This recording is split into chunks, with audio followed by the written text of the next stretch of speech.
This is gorgeous. I am so impressed with myself. Whether we like it or not, Thanksgiving 2020 is gonna look a little different this year. We're not gonna be having huge family gatherings, and you might not even be leaving your home. So what's the best way to get a little bit of all your favorite Thanksgiving foods without making so much food that you're eating leftovers for weeks? Thanksgiving Charcuterie Board. Now, before we get started, I have to get something off my chest. I don't like Thanksgiving food. I love the holiday, don't get me wrong, but I just have never been able to get excited about casseroles. It's not my favorite food. But the cool thing is you can really customize it to include all of your favorite foods or just foods that are traditionally at your meal and leave off the ones that you don't want. Like, you will not be seeing a congealed salad on this board. I started by gathering all the elements pretty much around my house that I think would look cute on this board. Usually in my house, I'm not even allowed to touch the charcuterie board. That is totally my sister's dojo. So bear with me. This is gonna be my first. Styling tips, welcome in the comments below. Some things I just grabbed as little snackies, like these dried snacking green beans, which are perfect for my green bean casserole element, but I've never actually tried them before. That's kind of weird. They're kind of sweet.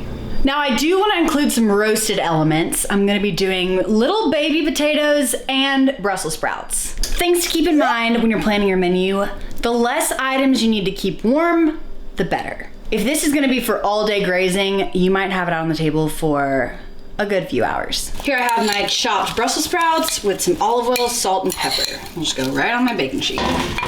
So with my oven at 425, I'll give these about 10 minutes before adding in the potatoes. Look how cute these potatoes are. Just add oil, salt, and pepper. Love the look of that. Back to the oven for about 20 minutes. Crispy perfection. Next up, we have Stuffin Muffins. So I'll start just with a big pot, melting down 3/4 cup of butter. Oh my gosh, this is like a sea of butter. In go my vegetables, a cup of onions, and a cup of celery. And I'm just gonna cook this down for about 8 minutes until they get really soft. I made sure to cut my vegetables down really finely because the normal recipe calls for a regular muffin tin, but I'm gonna try and make this in a mini muffin tin because I'm going for miniature foods today. Well, how good does this smell? Oh my goodness. This is how you make your kitchen smell like Thanksgiving. Time to add my salt, pepper, and seasonings. In goes a loaf of finely cubed white bread. I'm just gonna toss this until fully coated. It looks like a lot of butter until you have the bread, and now I think I need even more. I might just add another cube of butter just for fun. It's Thanksgiving. All that's left is a cup of chicken broth. Usually I'm squeamish around moist bread, but this looks good. Again, these are supposed to go in regular size muffin tins, but I'm going for the cute factor. Look at these little stuffin' muffins. Say it with me, stuffin' muffin. In 35 minutes, we will have stuffin' muffins. Oh, yum! This might be a huge success. Okay, I can't go on without trying one of these stuffin' muffins. Oh my gosh, it just slides right out. It stays together perfectly. It looks so crispy and moist and golden and delicious. Let's see if it actually is.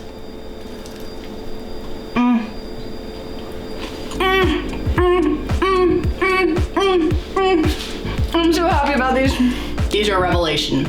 Next up, sweet potato casserole. But how do we do that for charcuterie? A stuffed baked sweet potato with a marshmallow pecan topping. Now just add butter, mini marshmallows, as many as you can fit, and your chopped pecans. And hopefully that'll be sweet potato casserole for two. That actually looks kind of nice. Now let's give these a nice cinnamon sugar sprinkle. Next up, we have 4-ingredient pumpkin fluff dip. Now this is going to be so perfect for sharing and easy to scoop up with whatever kind of crackers or cookies you want to put out. Start with 1 can of pumpkin, 1 package of instant vanilla pudding, and 1 teaspoon of pumpkin pie spice. Mix that all up. Then all you do is fold in a thawed container of whipped topping. You're saying it weird. Why are you putting so much emphasis on the H? What are you talking about? I'm just saying it. Cool Whip. Time to give it a try.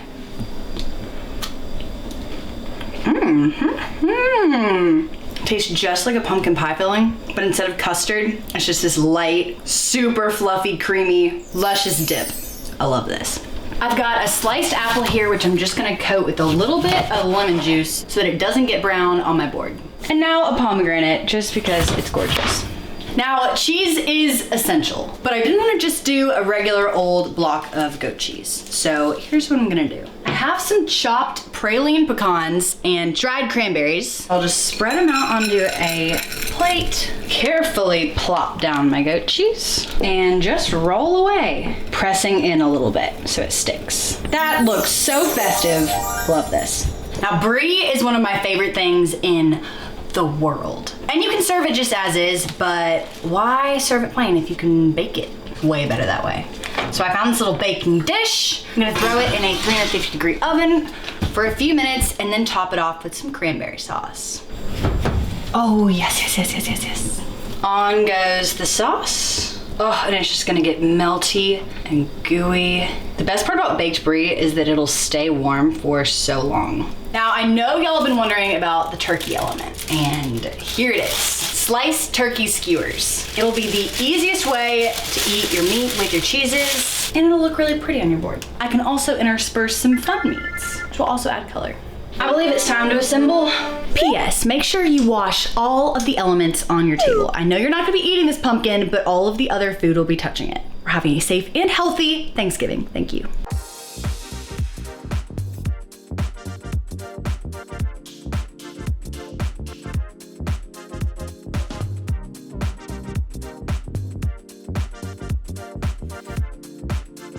I'm so impressed with myself. I mean, this is gorgeous. It's colorful. It's got crunchy elements, sweet, savory, baked, raw, all the goods. I mean, Friendsgiving, done. I can't wait to dig into this. The brie is just melty and delicious, and the bit of sweetness is amazing. With vanilla wafers, it tastes like an actual pie. Now, this spread took me some time, but I wasn't working in the kitchen all day like I normally am on Thanksgiving, so I call that a win. I'm gonna be trying out all things holiday over on Allrecipes, so make sure you're following us on Facebook, Instagram, and YouTube to see it all. Cheers! If you're planning on trying this out this Thanksgiving, let me know in the comments below. I can't wait to hear how it goes. Happy Thanksgiving, y'all. Okay, I can make it look nice, but I can't eat it pretty. Delicious.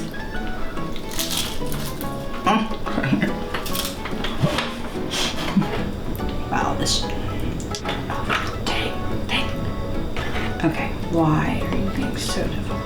And no matter what you're doing this Thanksgiving, we hope you have a safe and happy holidays. I don't even know. They wanted me to say something like, happy holidays.